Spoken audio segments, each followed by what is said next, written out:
আসসালামু আলাইকুম। আমরা এখন একটি গুরুত্বপূর্ণ ফ্লোচার্ট করব। প্রশ্নটি হচ্ছে তিনটি সংখ্যার মধ্যে বৃহত্তম সংখ্যা নির্ণয়ের ফ্লোচার্ট। তো প্রথমে আমাদেরকে ফ্লোচার্টের বিভিন্ন সাইন সম্পর্কে জেনে নিতে হবে। এটা দ্বারা শুরু কিংবা শেষ বোঝায়, এটা দ্বারা ইনপুট আউটপুট, এটা দ্বারা প্রসেসিং, এটা দ্বারা সংযোগ এবং এটা দ্বারা কোনো ধরনের সিদ্ধান্ত বোঝায়। তো প্রথমে আমরা কি করব, তিনটি সংখ্যা মধ্যে বৃহত্তম সংখ্যা নির্ণয় ফ্লোচার্ট করতে হলে আমাদেরকে প্রথমে কি করতে হবে, প্রথমে আমাদেরকে প্রোগ্রামটি শুরু করতে হবে। আমরা শুরু করলাম স্টার্ট। পরবর্তীতে যেহেতু এখানে তিনটি সংখ্যা সেহেতু আমাদেরকে সংখ্যা তিনটি ইনপুট নিতে হবে।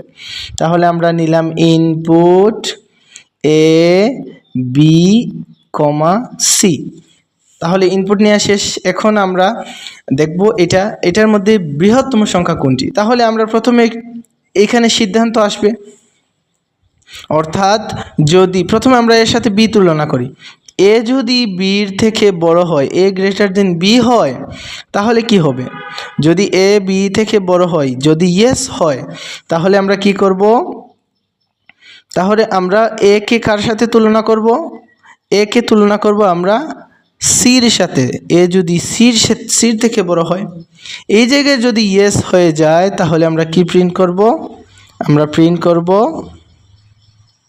প্রিন্ট এ। আর যদি এই জায়গায় ন হয়, তাহলে কে বড় হবে?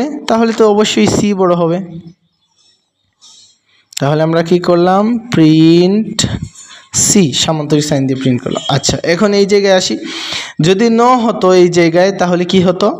তাহলে বি বড়, তাহলে বি কে সির সাথে তুলনা করতে হবে। তাহলে আমরা এবার বি কে সির সাথে তুলনা করব, বি কে সির সাথে তুলনা করব।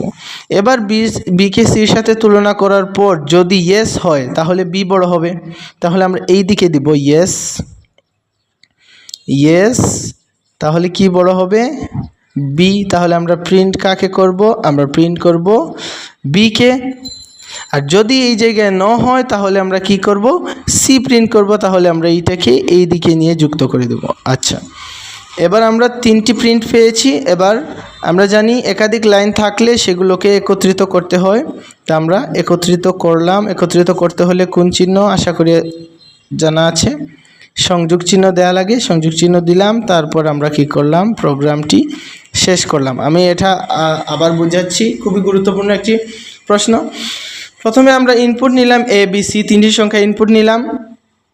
পরবর্তীতে এ কে বির সাথে তুলনা করলাম। এ যদি বি থেকে বড় হয়, এ গ্রেটার দেন বি, যদি ইয়েস হয়, তাহলে এ কে সির সাথে তুলনা করব। এ কে সির সাথে তুলনা করলাম।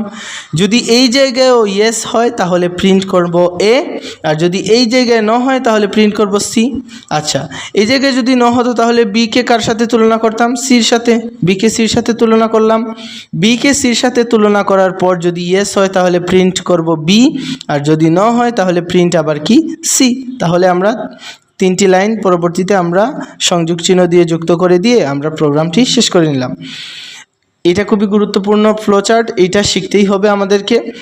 প্রয়োজন হলে ভিডিওটি বারবার রিপিট করে দেখবে ইনশাল্লাহ।